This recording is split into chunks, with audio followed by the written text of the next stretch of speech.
আমার সাথে সাথে করুন আউযু বিল্লাহি মিনাশ শাইতানির রাজীম বিসমিল্লাহির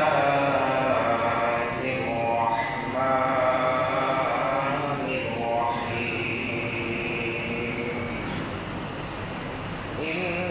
ইন্নাল্লাযীনা আমানু ওয়া আমিলুস সালিহাতি কানাত লাহুম জান্নাতুল ফিরদাউসি নুজুলা খালিদিনা ফিহা লা ইয়াবগুনা আনহা হিওয়ালা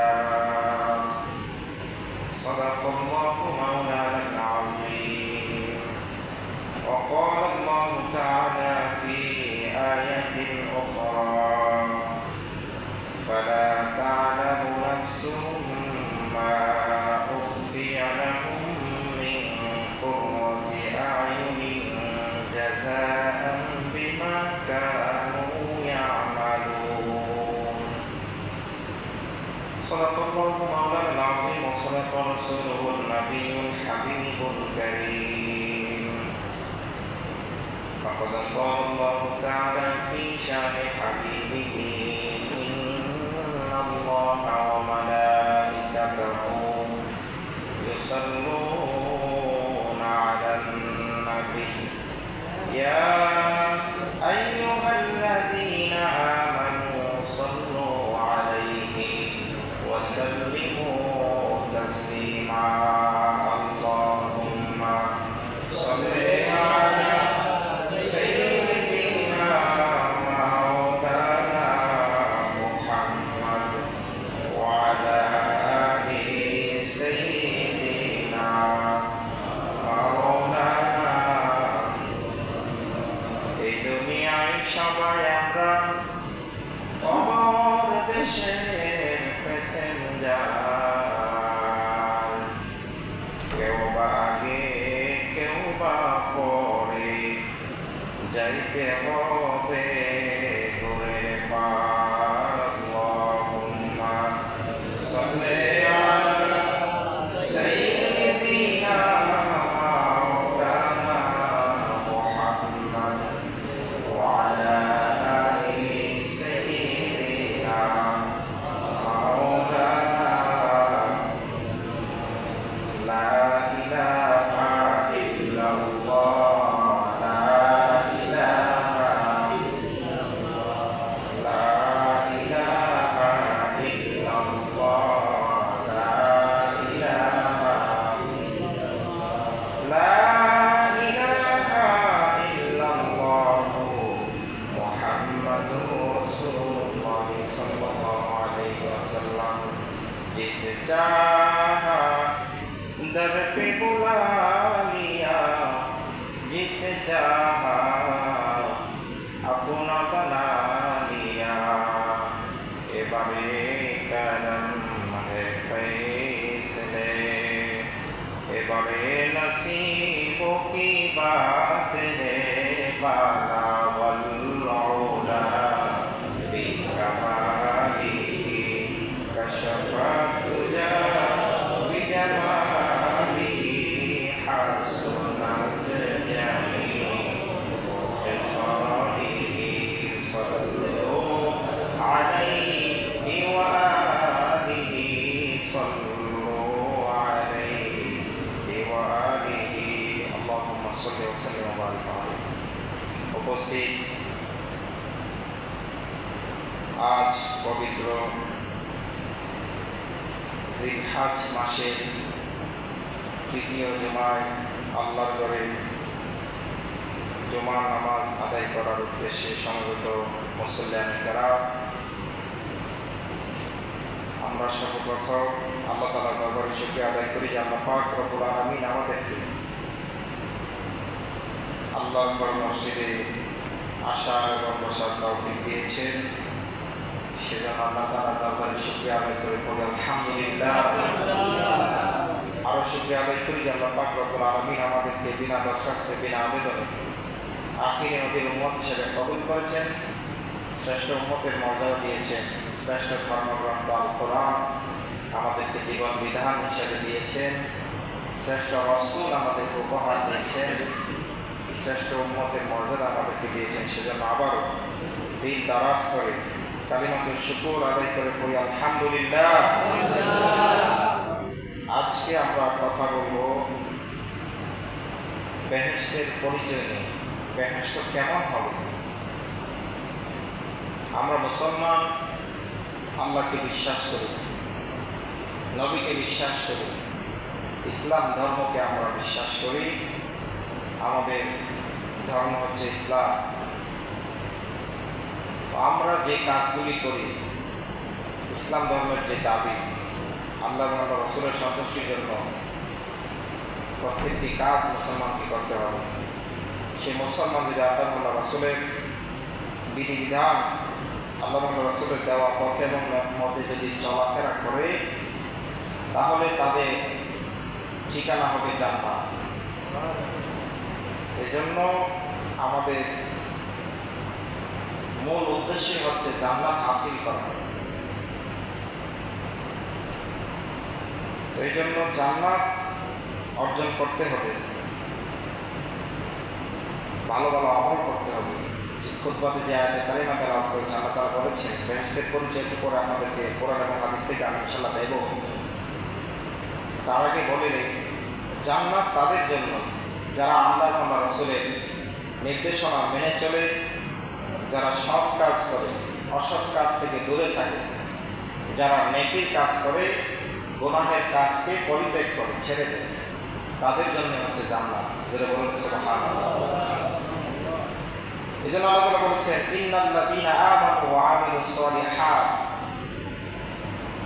নিশ্চয় যারা ঈমান আনে। প্রথম শর্ত হচ্ছে ঈমান আনতে হবে।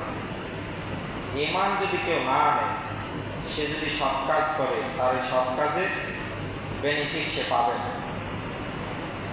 দুনিয়াতে আল্লাহ তাআলা তাকে বিনিময় দিয়ে দেবে, সে আখিরাতে সেই সৎ কাজ থেকে, সেই ভালো কাজ থেকে কোনো ধরনের বেনিফিট বিনিময় সে পাবে না। দুনিয়া তো সব কিছু না।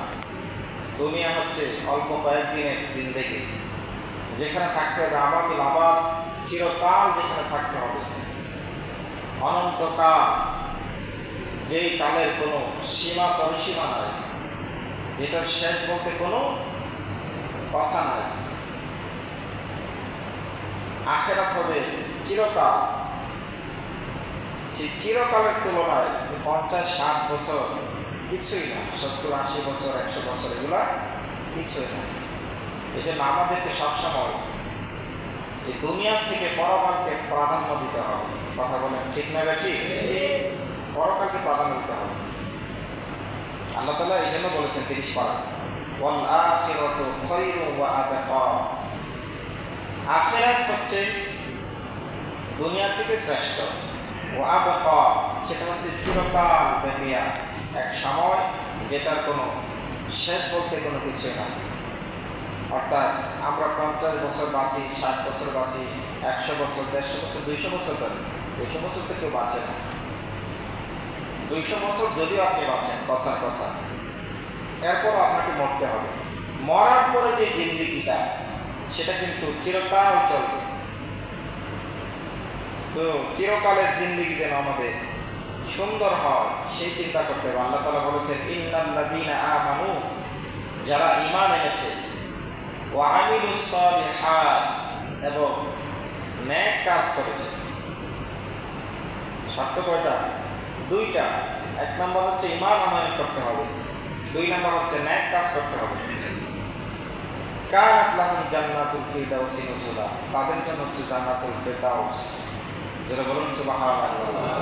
তাদের জন্যই সেই শান্তিদায়ক জায়গা জান্নাত আল্লাহ তাআলা বরাদ্দ রেখেছেন। এবং খুতবাতে আরেকটা আয়াতে কারিমা তেলাওয়াত করছি, সেটাও সরল অনুবাদ আপনাদের সামনে বলছি, এরপরে হাদিসের ব্যাখ্যায় যাচ্ছি। আল্লাহ তাআলা বলেছেন ফালা তা'লামু নাফসুম মা উখফিয়া লাহুম মিন কুররাতি আ'ইনিন জাযাআন বিমা কানু ইয়া'মালুন। আল্লাহ তাআলা বলছেন কেউ জানে না, কোনো প্রাণ মানে কোনো মানুষ জানে না, মা উখফিয়া লাহুম, তার জন্য কি কি নিয়ামত গোপন রাখা হয়েছে। মিন কুররাতি আয়ুন, যেগুলি চক্ষু শীতলকারী, যেগুলি দেখলে চোখ জুড়িয়ে যায়। আমরা অনেক সময় বিভিন্ন স্পটে, বিভিন্ন জায়গায় আমরা ঘুরতে যাই, পর্যটন কেন্দ্রে আমরা যাই, যে জায়গাগুলি দেখতে সুন্দর, যেগুলো দেখলে চোখ জুড়িয়ে যায়। তো আল্লাহ বলতেছেন, দুনিয়াতে মানুষ বিদেশে ঘুরতে যায়, ভারতে ঘুরতে যায়, আমেরিকা ঘুরতে যায়, ফ্রান্সে ঘুরতে যায়, সিঙ্গাপুর ঘুরতে যায়, বিভিন্ন দর্শনীয় জায়গায় মানুষ ঘুরতে যায়। কিন্তু জান্নাতে এমন এমন জায়গা রয়েছে, চক্ষু শীতলকারী বিষয় রয়েছে, যেগুলি সে দুনিয়াতে দেখে নাই, কল্পনাও করে না। যারা বলুন সুবহানাল্লাহ। এই জন্য আমাদেরকে জান্নাতের জন্য কাজ করতে হবে। জান্নাতে অনেক নিয়ামত রয়েছে, সেই জান্নাতের কিছু সাইন, কিছু নিদর্শন আল্লাহ নবী হাদিস শরীফের মধ্যে দিয়েছেন। আল্লাহ তাআলা কোরআনুল কারীমের এই আয়াতের শেষে বলেছেন, এটা কাদের জন্য? এই চক্ষু শীতলকারী নিয়ামতগুলি কাদের জন্য? জাযাআন বিমা কানু ইয়ামালুন, যারা আল্লাহ তাআলার কথা মতো কাজ সম্পাদন করেছে, আল্লাহ তাআলা যা কিছু বলেছেন সেই কাজগুলি সে করেছে, অর্থাৎ নেকির কাজ করেছে, আমলে সালেহ যারা করেছে ঈমান আনয়নের পরে, তাদের জন্য এই নিয়ামত জান্নাত আল্লাহ তাআলা বরাদ্দ রেখেছেন। জোরে বলুন সুবহানাল্লাহ। শুধু তাই নয়, হাদিস শরীফের মধ্যে আসছে জান্নাতের পরিচয়, জান্নাত কেমন হবে। আল্লাহ রাসূল বলেন, হযরত আবু হুরায়রা রাদিয়াল্লাহু তাআলা থেকে হাদিস বর্ণিত, তিনি বলেন, কুলতু আল জান্নাতু মা বিনাউহা। আবু হুরায়রা রাদিয়াল্লাহু তাআলা বললেন, ইয়া রাসূলুল্লাহ, এই জান্নাতটা কিসের তৈরি? আল্লাহ রাসূল বললেন, ক্বালা লিবনাতুম মিন যাহাবিন ওয়া লিবনাতুম মিন ফিদ্দাতিন ওয়া মিলাতুহা মিসকুল আযফার। এই জান্নাত এমন সুসজ্জিত, এত সুন্দর করে আল্লাহ পাক তৈরি করেছেন। জান্নাতে যেই বিল্ডিংগুলি আল্লাহ তাআলা তৈরি করেছেন, দুনিয়ার মধ্যে আমরা যখন বিল্ডিং তৈরি করি, ইটের সাথে আমরা সিমেন্টের মশলা দিয়ে আমরা গাঁথনি দেই।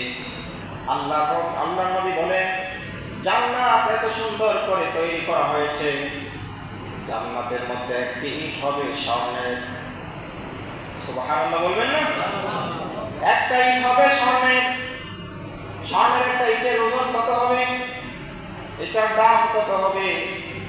এত মহামূল্যবান স্বর্ণের ইট দিয়ে আল্লাহ পাক রব্বুল আলামিন জান্নাত তৈরি করেছেন। শুধু স্বর্ণ নয়, আল্লাহ নবী বলেন, একটা ইট হবে স্বর্ণের, আর একটা ইট হবে রূপার, এবং তার যে গাঁথনিগুলি হবে, সেই গাঁথনিগুলি সুগন্ধময়, সেই মশলা দিয়ে আল্লাহ পাক এই গাঁথনিগুলি তৈরি করেছেন। কোনো বান্দা যখন জান্নাতে প্রবেশ করবে, এই জান্নাতে প্রবেশ করার সঙ্গে সঙ্গে চতুর্দিক থেকে যে সুঘ্রাণ বয়ে আসবে, সেই সুঘ্রাণে ওই বান্দা আত্মহারা হয়ে যাবে, পাগল পারা হয়ে যাবে। জোরে বলুন সুবহানাল্লাহ। সেটা কেমন হবে? আপনারা বলেন, দুনিয়াতে এমন কোনো বিল্ডিং আছে একটা ইট স্বর্ণের, একটা গাঁথনি স্বর্ণের, আরেকটা ইটের লাইন রূপা, তারপর ইয়াকুত মণি মুক্তা পাথর দিয়ে সুসজ্জিত, এরকম কোনো বিল্ডিং আছে? নাই। এজন্যই আল্লাহ তাআলা বলেছেন, তাদের জন্য এমন নিয়ামত জান্নাতের মধ্যে বরাদ্দ রাখা হয়েছে, সেটা হচ্ছে গোপনীয়, যেটা দু চোখ কোনোদিন দেখে না। সেটা বলুন সুবহানাল্লাহ। এবং আল্লাহ নবী বলেন, ওয়া তুরবাতুহা আয-জাফরান, জান্নাতের মাটি হবে জাফরানে, যেটা সুঘ্রাণময়। দুনিয়ার মধ্যে মাটি যখন আমরা করি, বিল্ডিং করার জন্য যখন মাটি খনন করা হয়, কিছু দূর যাওয়ার পর দেখবেন দুর্গন্ধ বের হয়। কি বলেন, ঠিক না? আল্লাহ নবী বলেন, জান্নাতের যে মাটি থাকবে, সেই মাটি দুর্গন্ধময় হবে না, কারণ জান্নাতের মধ্যে অপবিত্র কোনো জিনিস নাই, সবকিছুই পবিত্র। এজন্য জান্নাতের মাটিগুলি জাফরানের হবে, সুঘ্রাণময় হবে, সেখান থেকে কোনোদিন দুর্গন্ধ বের হবে না। জোরে বলুন সুবহানাল্লাহ। সে জান্নাতে আমরা যেতে চাই কি চাই না? চায়, কিন্তু সেই মধ্যে কাজ করতে হবে না, শুধু মুখে বললে হবে না, কাজ করতে হবে। আল্লাহ তাআলা আমাদের সকলকে জান্নাতুল ফেরদাউস নসিব করুন। বলছিলাম এই জান্নাতের মাটি হবে জাফরানের, কোন ধরনের দুর্গন্ধ সেখান থেকে বের হবে না। ওয়ামাইয়া দখুলুহা ইয়ানাম, যে সেখানে প্রবেশ করবে জান্নাতে সেখানে তাকে কোনো ধরনের অশান্তি তাকে স্পর্শ করবে না, এবং সেখানে কোনো ধরনের কষ্ট তাকে স্পর্শ করবে না। ওয়ায়াখলুদু ওয়ালা ইয়ামুতু, জান্নাতে প্রবেশ করার পরে তার আর কোনোদিন মৃত্যু হবে না, চিরস্থায়ী হয়ে যাবে। ওয়ালা ইয়ামুতু, সে মৃত্যুবরণ করবে না। ওয়ালা ইয়াবলা সিয়াবুহু, এবং সেখানে তাকে যে জান্নাতি কাপড় দেওয়া হবে সেই জান্নাতি কাপড় কোনোদিন ময়লা হবে না। যাদের শরীর থেকে ঘাম বেশি বের হয়, সবার কিন্তু একরকম না, অনেকে বেশি ঘামে গরমের মধ্যে, যাদের ঘাম বেশি হয় তাদের এই পোশাক আশাক যেগুলো আছে সেগুলি কিন্তু ময়লা হয় বেশি। এবং আমরা সাদা পোশাক যারা করি, সাদা পোশাক পরি সেগুলি তাড়াতাড়ি ময়লা হয়, দেখা যায় দ্রুত। এই জন্য সেগুলি তাড়াতাড়ি ধৌত করতে হয়, ঘন ঘন ধৌত করতে হয়। এটা একটা ঝামেলা, পোশাক আশাক ধৌত করা, এরপর আবার সেগুলি ইস্ত্রি করা, পরিপাটি করা। জান্নাতের মধ্যে আল্লাহ তাআলা বলতেছেন কোনো ধরনের কষ্ট নাই। এই জন্য তারা যে জান্নাতের পোশাক পরিধান করবে সেটি কোনোদিন ময়লা হবে না, কোনো ধরনের অপরিষ্কার সেখানে নাই। যেরকম সুবহানাল্লাহ, এত নিয়ামত, আল্লাহু আকবার। আল্লাহ নবী বলেন ওয়ালা ইয়াবলা সিয়াবুহুম, তাদের সেই শরীরের যে জান্নাতি জামা সেগুলি ময়লা হবে না। এবং বলা হচ্ছে ওয়ালা ইয়াফনা শাবাবুহুম, এবং জান্নাতে যারা প্রবেশ করবে তারা কোনোদিন বৃদ্ধ হবে না, চিরযৌবন নিয়ে তারা সেখানে বসবাস করবে, যুবক হয়ে থাকবে। জোরে বলুন সুবহানাল্লাহ। এজন্য আল্লাহ নবী এক সাহাবীকে বলেছিলেন, হে আমার সাহাবী শুনো, জান্নাতে কোনো বৃদ্ধ মানুষ প্রবেশ করবে না, কোনো বৃদ্ধ মানুষ জান্নাতে যাবে না। ওই সাহাবী বৃদ্ধ ছিলেন, তিনি চোখের পানি ছেড়ে ছেড়ে কান্না শুরু করে দিলেন, ইয়া রাসূলুল্লাহ, আপনার হাতে আমার পরিবারের সব কিছুই বিসর্জন দিয়ে মুসলমান হলাম, ইমানদার হলাম, যদি আমি জান্নাতে যেতে না পারি তাহলে কি লাভ হলো? বললেন সাহাবী, কান্নাকাটি করো না, আমি তোমাকে ভেঙে বলছি, জান্নাতে যখন কোনো বান্দাকে দেওয়া হবে তখন সে বৃদ্ধ হয়ে জান্নাতে যাবে না, যুবক হয়ে জান্নাতে যাবে। উচ্চস্বরে বলুন সুবহানাল্লাহ। হাদিস আসতেছে সামনে যে কত বছর বয়স হয়ে সে জান্নাতে প্রবেশ করবে, সেখানে বৃদ্ধ হবে না, চির যৌবন নিয়ে সে সেখানে চলাফেরা করবে। এই জন্য দুনিয়াতে থাকতে এই যৌবনের অহংকার দেখায় না, অহংকার করা যাবে না। আমরা অনেক সময় শরীরের রক্ত যখন গরম থাকে, যুবক, টকটকে যুবক, শরীর রক্ত গরম, মানুষকে আঘাত করি, মানুষের সাথে ঝগড়াঝাটি করি, এই করে ফেলবো সেই করে ফেলবো, বিভিন্ন ধরনের হুঙ্কার আমরা ছড়তে থাকি। অথচ দুনিয়ার মধ্যে সে তার যে যৌবন দেওয়া হয়েছে সেটা কিন্তু চিরস্থায়ী নয়, কিছুদিন পরে সে বৃদ্ধ হয়ে যাবে। বৃদ্ধ যখন হয়ে যায় তখন তার সেই শক্তি সামর্থ্য থাকে না। অনেক মানুষ দেখবেন বৃদ্ধ হয়ে যাওয়ার পর তার শরীর কাঁপাকাঁপি করে, ঠিক মতো পানিটা খেতে পারে না, হাতে যখন গ্লাস নেয় এভাবে কাঁপতে থাকে। সেই শক্তি, সেই যৌবন কোথায় গেল? সেগুলি চিরস্থায়ী না। কিন্তু দুনিয়াতে বাহাদুরি করা চলে না, দুনিয়াতে থাকতে হবে নম্র ভদ্রভাবে। জান্নাতি পরিবেশ দুনিয়া থেকে কায়েম করতে হবে। যে ব্যক্তি দুনিয়াতে ওইভাবে চলবে তাকে আমরা তারা জান্নাত দিবে, এবং সেখানে যাওয়ার পরে তার যৌবন হবে চিরস্থায়ী, সেখানে আর বৃদ্ধ হবে না। আর যদি আমরা দুনিয়াতে যৌবনের বাহাদুরি করি, এই জন্য নবীজি বলেছেন তোমার যৌবন কালকে কাজে লাগাও। যে ব্যক্তি যৌবন কাল কাজে লাগাবে আল্লাহ পাক তাদেরকে জান্নাতে দেবে। এবং এরকম বর্ণনা আসছে, আল্লাহ তাআলা হাসরের ময়দানে বলবেন, হে আমার বান্দা, তুমি তোমার যৌবনকালের হিসাব দিয়ে জান্নাতে চলে যাও। বিষয়টা এমন না যে বাকি জিন্দেগির হিসাব আল্লাহ তাআলা নেবেন না, বিষয়টা এমন না। ব্যাখ্যা আছে যে আল্লাহ তাআলা এখানে যৌবনকালের গুরুত্ব বোঝাতে চেয়েছেন। নবীজি হাদিস শরীফে এখানে যৌবনকালের গুরুত্ব বোঝাতে চেয়েছেন যে যৌবনকালের গুরুত্ব অনেক বেশি। যৌবনকালে যখন কোনো বান্দা আল্লাহর ইবাদত করে আল্লাহ তাআলা অনেক খুশি হন, কারণ সেই বয়সটা হচ্ছে আবেগের বয়স। অনেকে অনেক পাপে জড়িয়ে যায়, আর সেই সময়টা যদি সে নিজেকে কন্ট্রোল করতে পারে, নিজেকে হেফাজত করতে পারে, ন্যায় কাজ করে, আল্লাহ তাআলা অনেক খুশি হন এবং তাকে বিনা হিসাবে জান্নাত দিয়ে দেন। যেরকম এই জন্য আমাদেরকে আমাদের জীবন কাজে লাগাতে হবে। আল্লাহ তাআলা আমাদেরকে তৌফিক দান করুন। বলছিলাম এই জান্নাতের মধ্যে আরো অনেক নিয়ামত রয়েছে। আল্লাহ রাসূল আরো ইরশাদ করেন, ইন্না আহলাল জান্নাতি ইয়াকুলুনা ফিহা ওয়া ইয়াশরাবুনা। জান্নাতের মধ্যে জান্নাতীরা খাবার খাবে, জান্নাতি ফল ভক্ষণ করবে, জান্নাতি পানীয় সে সেখানে পান করবে। ওয়ালা ইয়াকুলুনা ওয়ালা ইয়াকুলুনা ওয়ালা ইয়াতারাওয়াতুনা ওয়ালা ইয়ামতাসিতুন। আল্লাহ নবী বলেন, তারা যে খাবারগুলি ভক্ষণ করবে, দুনিয়াতে আমরা খাবার খাওয়ার পরে আমাদের কতক্ষণ পরে প্রস্রাবের ব্যাগ হয়, পায়খানার ব্যাগ হয়, আমাদের শরীর থেকে দুর্গন্ধময় ঘাম বের হয়।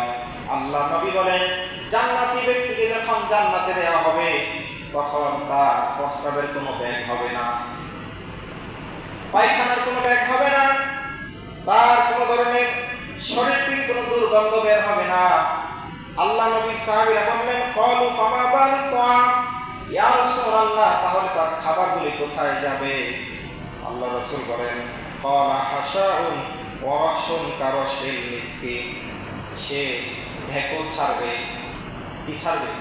ঢেকুর দিবে। ঢেকুরের সাথে সেগুলি হজম হয়ে যাবে। যেরকম সুবহানাল্লাহ, ঢেকুর দিবে এবং তার শরীর থেকে এক ধরনের ঘাম বের হবে, কিন্তু সেটা দুর্গন্ধময় হবে না। কি হবে না? সুগন্ধিময় হবে। সেই ঘামের মাধ্যমে তার এই খাবারগুলি আল্লাহ তাআলা নিষ্কাশন করে ফেলবেন, সেগুলি হজম হয়ে যাবে। যেটা বলুন সুবহানাল্লাহ। এই জন্য জান্নাতে কোনো ধরনের অপবিত্রতা নাই, দুর্গন্ধ নাই, সুগন্ধি ঘাম সেখান থেকে বের হবে। বলা হচ্ছে সেগুলো হচ্ছে কস্তুরীর মতো সুগন্ধ। এবং আল্লাহ রাসূল বলেন, সেখানে ওই বান্দা ইচ্ছা করলেও পাপ কাজ করতে পারবে না। কারণ আপনাদেরকে আগে বলেছি, জান্নাতে যে ব্যক্তি প্রবেশ করবে সে কোনোদিন সেখান থেকে বের হবে না। যদি সেখানে সে পাপ কাজ করে তাহলে তো আল্লাহ পাক রব্বুল আলামিন সেখান থেকে বের করে দিবেন।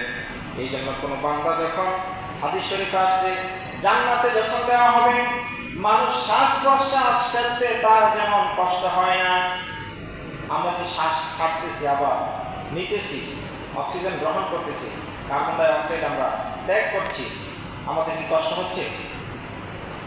কি বলো, কষ্ট হয়? আমাদের কি কষ্ট হচ্ছে? কষ্ট হয় না। যেগুলো আমরা অবলীলায় শ্বাস ছাড়তেছি আবার নিতেছি, বলতেছে এইরকম বিনা পরিশ্রমের মতো তারা আল্লাহ তাআলার তাসবিহ সেখানে তারা পাঠ করবে, আল্লাহ তাআলার প্রশংসা করবে। অর্থাৎ এক প্রকার ফেরেশতাদের মধ্যে ধরতে পারে। আল্লাহ তাআলা ফেরেশতাদেরকে তৈরি করেছেন, তাদের গুনাহ করার কোনো শক্তি আল্লাহ তাআলা দেন নাই। তারা সর্বদা আল্লাহ তাআলার তাসবিহ এবং তাহমিদ তারা পাঠ করছেন। হাসর যখন কিয়ামতে আল্লাহ তাআলা বিচার কার্য শেষ করে যখন জান্নাতীকে জান্নাতে দিবেন, সেই জান্নাতীরা সেখানে অবলীলায় পরিশ্রম ছাড়া তাদের মুখ থেকে অটোমেটিক আল্লাহ তাআলার তাসবিহ, আল্লাহ তাআলার গুণকীর্তন বের হবে মুখ থেকে। তারা কোনো ধরনের পাপ কাজে লিপ্ত হবে না, অর্থাৎ চিরস্থায়ীভাবে তারা জান্নাতে থাকবে। যেটা বলুন সুবহানাল্লাহ। শুধু তাই নয়, এই জান্নাতের মধ্যে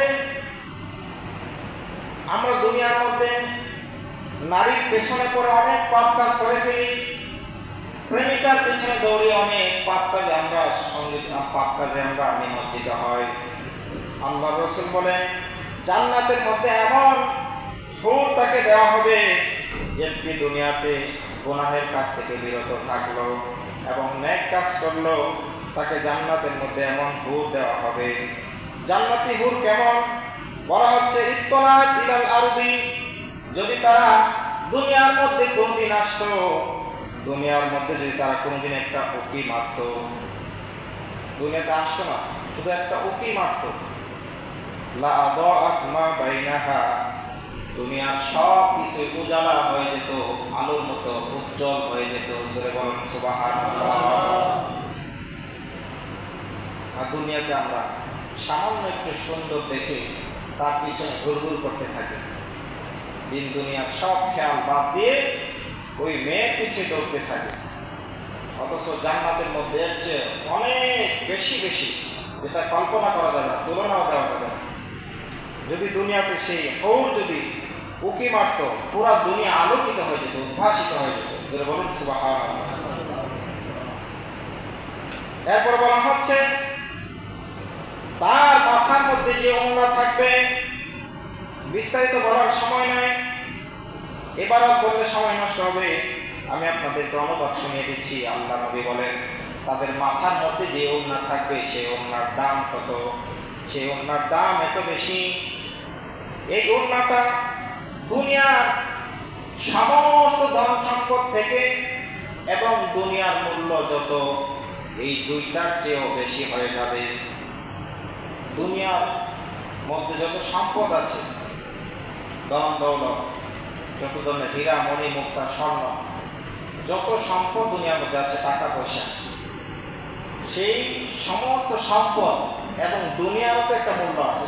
মাটির একটা মূল্য আছে না, জায়গার মূল্য আছে না। বাংলাদেশের মধ্যে সবচেয়ে দামি জায়গা হচ্ছে গুলশান, বাড়িধারা।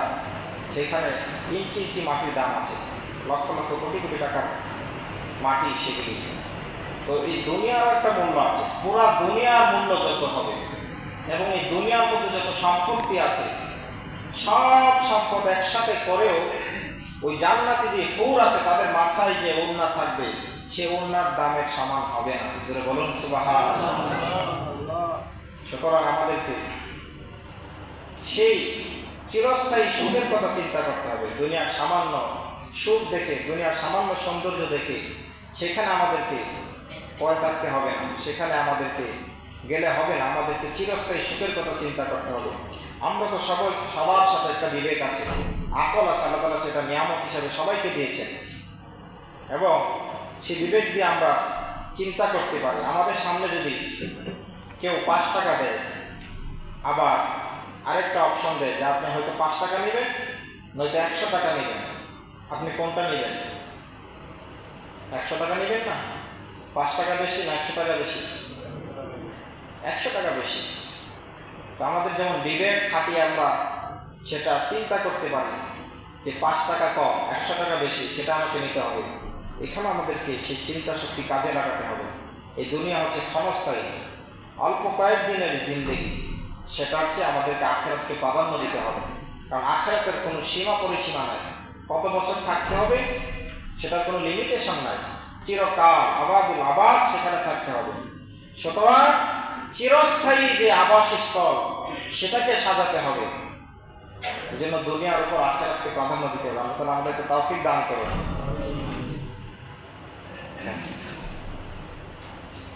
এরপর এই জান্নাতের মধ্যে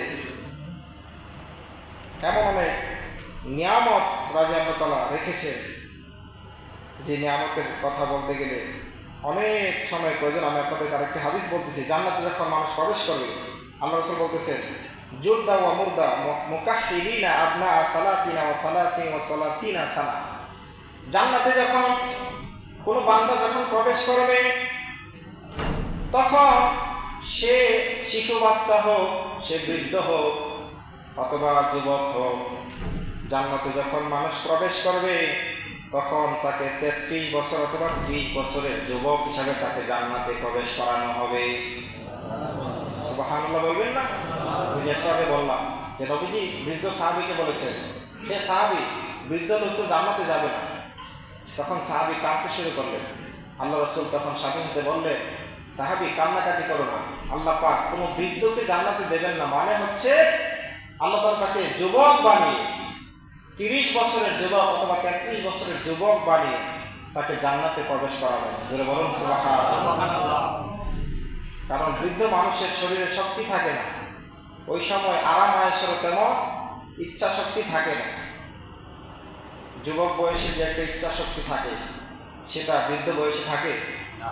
যুবক বয়সের পোলাপান দেখবেন ঘোরাঘুরি করে, বিভিন্ন জায়গায় তারা সফর করে, ভ্রমণ করে বন্ধু বান্ধবদের সাথে। তাদের মধ্যে যে একটা আনন্দের একটা ইচ্ছা শক্তি আছে সেটা বৃদ্ধ বয়সে থাকে না। বৃদ্ধ বয়সে দেখবেন বেশিরভাগ মানুষ আল্লাহ বিল্লাহ করে সময় কাটায়। তো এই জন্য আল্লাহ তাআলা ওই সময় এমন শক্তি দিবেন 30 বছর অথবা 33 বছরের যুবক বানিয়ে জান্নাতে প্রবেশ করাবে, সে সমস্ত জান্নাতের সুখ পরিপূর্ণভাবে সে নিতে পারবে। যেটা বলুন সুবহানাল্লাহ। এই জন্য আমরা যেন সেই জান্নাতের জন্য আমল করি, আমরা যেন গুনাহের কাজ থেকে বিরত থাকি। আমাদেরকে যদি আল্লাহ তাআলা জান্নাতে দেন, আল্লাহ তাআলা সেখানে যত নিয়ামত রেখেছেন প্রত্যেকটি নিয়ামত ভোগ করার সুযোগ দেবেন। এবং দুনিয়াতে দেখেন, দুনিয়াতে মানুষ যখন আস্তে আস্তে বাড়তে থাকে তখন জায়গা তো আর বাড়ে না, জায়গা তো সমানই রয়েছে, কিন্তু মানুষ যখন আস্তে আস্তে বাড়ে তখন সেখানে গ্যাঞ্জাম হয়ে যায়, তো মানুষের কষ্ট হয়। দেখবে দুনিয়াতে সর্বশ্রেষ্ঠ জায়গা কোনটা বলেন তো? দুনিয়াতে সর্বশ্রেষ্ঠ জায়গা, যে জায়গাটা দেখলে মানুষের দিন একদম পরাণ জড়িয়ে যায়, যেটা দেখার বাসনা বা মনে আছে, সেটা কোন জায়গা? কাবা শরীফ, মক্কা মদিনা। কিন্তু সেখানে গেলেও দেখবেন, আমি কিন্তু এটা অনুভবে নেবেন না, সেখানে দেখবেন যে যারা আপনার হাজরে আসওয়াদ চুম্বন করতে যায়, ঠাসাঠাসি একদম অনেক মানুষ হয়ে যায় একসাথে, কি বলেন, হয় না? সেখানে চাপে অনেকের দম বন্ধ হয়ে যায়, এরকম হয়ে যায়। সেটা হচ্ছে অন্তরের শান্তি, কিন্তু শারীরিকভাবে কিন্তু সে সেখানে চাপাচাপির মধ্যে পড়ে গেছে। কিন্তু জান্নাতে গেলে এরকম কোনো ধরনের কষ্ট থাকবে না। জান্নাতে সর্বশেষ যে ব্যক্তি জান্নাতে যাবে তাকে এই দুনিয়ার 10টা সমান, এই পৃথিবী 10টার সমান তাকে জান্নাত দেওয়া হবে, যাকে সর্বশেষ জান্নাত দেওয়া হবে, সবচেয়ে ছোট জান্নাত। এখনো সবাই সুবহানাল্লাহ বলেন, একসাথে বলেন সুবহানাল্লাহ। কোনো ধরনের কষ্ট সেখানে স্পর্শ করবে না, আপনার যা ইচ্ছা তাই সেখানে করতে পারবেন। একজন প্রশ্ন করছিল যে হুজুর, আমি যদি সেখানে মদ খেতে চাই, নাউযুবিল্লাহ বলেন, এগুলো হচ্ছে অবান্তর কথাবার্তা। যা ইচ্ছা তাই মানে হচ্ছে আল্লাহ তাআলা সেখানে আপনাকে অপবিত্র মন দিবেন না, আপনাকে একটা পূত পবিত্র কলব দিয়ে দিবেন, কোনো ধরনের অপবিত্রতা আপনাকে স্পর্শ করবে না। সুতরাং আপনার অপবিত্র যত জিনিস আছে সেগুলি খাওয়ার মতো ইচ্ছাও আপনার থাকবে না, পবিত্র জিনিসগুলি আপনার ইচ্ছা করবে। এই জন্য আল্লাহ রাসূল বলেছেন, আলা ওয়াহিয়াল কলব ইযা সলুহাত সলুহাল জাসাদু কুল্লুহু, যদি কলব যদি ভালো হয় পুরো দেহটাই ভালো, কলব যদি আপনার খারাপ হয় পুরো দেহটাই কি খারাপ। এবং আল্লাহ পাক অন্য আয়াতে বলেছেন, ইন্না আক্রামাকুম ইনদাল্লাহি আতকাকুম, যার তাকওয়া যত বেশি, যার অন্তর যত পরিশুদ্ধ, সেই আমি আল্লাহর কাছে সর্বশ্রেষ্ঠ ব্যক্তি। যেটা বলেন সুবহানাল্লাহ। বলছিলাম জান্নাতে আপনি কষ্ট করতে হবে, আপনার শুধু ইচ্ছা করবে যে আমি যদি এই পাখিটা খেতে পারতাম, একটা পাখি উড়ে যাবে জান্নাত দিয়ে, জান্নাতের ভিতর দিয়ে, আপনার শুধু ইচ্ছা হবে যদি এটা আমি খেতে পারতাম, সাথে সাথে বোনা হয়ে আপনার সামনে চলে আসবে। সুতরাং যেখানে গেলে কোনো ধরনের কষ্ট ক্লেশ থাকবে না, যেখানে কোনো ক্লেশ থাকবে না, যেখানে কোনো ধরনের অশান্তি থাকবে না, সেখানেই তো যেতে চাই, কি বলেন? এই জন্য সেই মাফিক আমল আমাদেরকে করতে হবে। আল্লাহ তাআলা আমাদেরকে বেশি বেশি করে নেক আমল করার তৌফিক দান করুন, এবং জাহান্নামের যত কাজ আছে গুনাহের কাজ থেকে বিরত থাকার তৌফিক দান করুন। দেখেন, জাহান্নামের অনেক অশান্তি এবং শাস্তি রয়েছে। এর মধ্যে আপনাদেরকে একটা কথা বলি, 30 পারার মধ্যে আসছে এটা। আল্লাহ পাক বলেছেন, আল্লাতী তাত্তালিউ আলাল আফইদা, দুনিয়ার মধ্যে জান্নাতে যেমন নিয়ামতের কোনো অন্ত নাই, জান্নাতের নিয়ামত যেমন কোনো চোখ দেখতে পারে না, তেমনি জাহান্নামের কষ্টও কোনোদিন এই দু চোখ এই দুনিয়াতে কেউ দেখতে পারে না, পারবেও না। কারণ জান্নাতের শান্তি যেমন রয়েছে, জাহান্নামে ওই রকম কঠিন শাস্তিও রয়েছে, যেটা দু চোখ কোনোদিন দেখে না। দুনিয়াতে সব শাস্তি যদি আপনি একসাথে করে ফেলেন, তাও জাহান্নামের একটা শাস্তির সমান হবে না। দুনিয়াতে অনেক মানুষ আগুনে পড়ে মারা যায় না? আগুনে পড়ে মারা যায়। তো জাহান্নামের আগুনের তীব্রতা এত বেশি, আল্লাহ পাক বলছেন, আল্লাতী তাত্তালিউ আলাল আফইদা, দুনিয়ার মধ্যে কোনো আগুন যদি আপনার হাতে লাগে, অনেকে দেখবেন আগুনে পড়ে একদম পুরো শরীর একদম পড়ে গেছে, তারপর তার হায়াত আছে, ট্রিটমেন্ট দেওয়ার পরে, চিকিৎসা করার পরে সে বেঁচে যায়, কি বলেন, ঠিক না? অনেকের হাত পড়ে গেছে, তারপর হাতটা কেটে ফেলে দেওয়ার পরে, এরকম হাত ছাড়া অনেকে আছে না? পা পড়ে গেছে, পাটা কেটে ফেলছে চিকিৎসার মাধ্যমে, পা ফেলে দেওয়ার পরে সে দিব্যি এখনো বেঁচে আছে। আল্লাহ তাআলা চাইলে সব কিছুই পারে। যেমন গতকালকে বিমান ব্রাশ হলো না একটা, সেখানে সব মারা গেছে, একজন লোক বেঁচে আছে। এটা আল্লাহ তাআলার ইচ্ছা। তো বলছিলাম যে দুনিয়ার আগুন হচ্ছে যদি কোনো একটা অংশে লাগে, শুধু সেই অংশটা সে জ্বলে যাবে, বাকি সব কিছু অক্ষত থাকে।